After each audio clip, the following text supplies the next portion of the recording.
Hi everyone. Today we are going to see one case study topic on how the cryogenic techniques are transforming in modern healthcare. So here we have second year BME students with us. So they are going to discuss what is meant by cryogenic techniques, how they are transforming the in modern healthcare world. So first, let me tell you what is meant by cryogenic techniques. So cryogenic technique is a technique where they are using very low temperature to preserve the living things and living cells in order to store in for later use or in order to have a few many applications that will be later discussed by these students. So let's see this case study in detail. Yes, guys, shall we start this case study? Yes. Yes, first give introduction yourself and then we can proceed with case study. So hello everyone, I am Yugashni. Today we have a good discussion about how cryogenics will work in the modern healthcare. So I recently came across about an article that will use an extremely low temperature of minus 150 degrees Celsius can actually save the lives. It's surprising at first, but it is true. These temperatures are used in surgeries and preservations of these cells to freezing to heal and protect. Yes. Hi. Now let me ask you one question. What is the type of chemical is being used? Liquid. Yes, very good. Now can proceed. Hi everyone, myself Kovila. As Yugashni said, it's really fascinating, and one of the most uses is cryosurgery, where extreme cold is used to treat abnormal tissues for tumors or worms. For example, in skin cancer or cervical cancer, liquid nitrogen is directly applied so that the abnormal tissues directly is killed. And the main thing is it causes less pain. Yes, Gopina, well said. Is there any other application in this cryogenic techniques in addition to cryosurgery? Yes, ma'am, that is a major area called cryopreservation. So cryopreservation is used to store healthy cells and dead tissues and even reproductive tissues like sperms and eggs.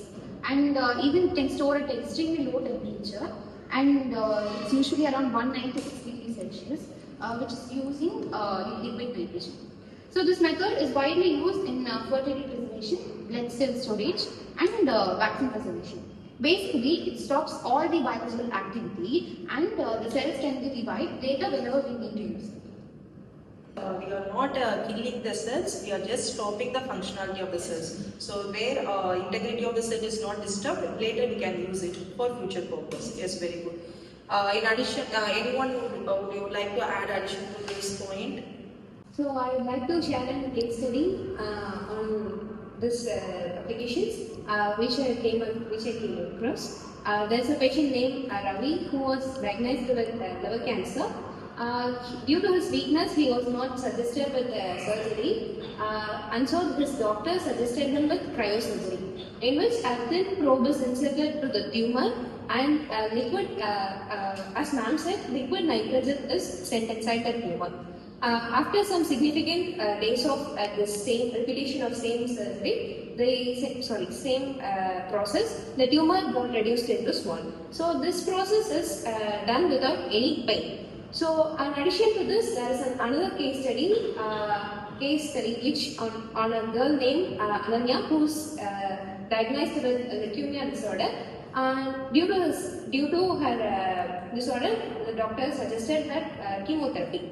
But due to the heavy radiation, her ovaries will get damaged and her family issues will be there, right? So, using this cryopreservation, they took out her ovaries and preserved it under some degrees Celsius, 190 degrees Celsius, 196 degrees Celsius. And after this chemotherapy process, they just kept the ovaries inside her. So this made her day life without any problems. That's it. Detailly said, thank you. So wow, that's so inspiring show. It clearly shows that how cryogenic techniques are not just a futuristic, it saves the real lives. And since cryogenics minimally, patients can have a less bleeding and quicker recovery and fewer complications. Is there any complication regarding this? Exactly as you said. But even with all those advantages, it's not completely risk-free, right? For example, the main challenges are precise temperature control and avoiding damages to the healthy tissues. That's why biomedical engineers step in. They design safe temperature control probes and also real-time monitoring system to ensure accuracy during the observations and all. Right. And another important point is cost. The equipment maintenance for cryogenic systems are still expensive, especially in developing countries.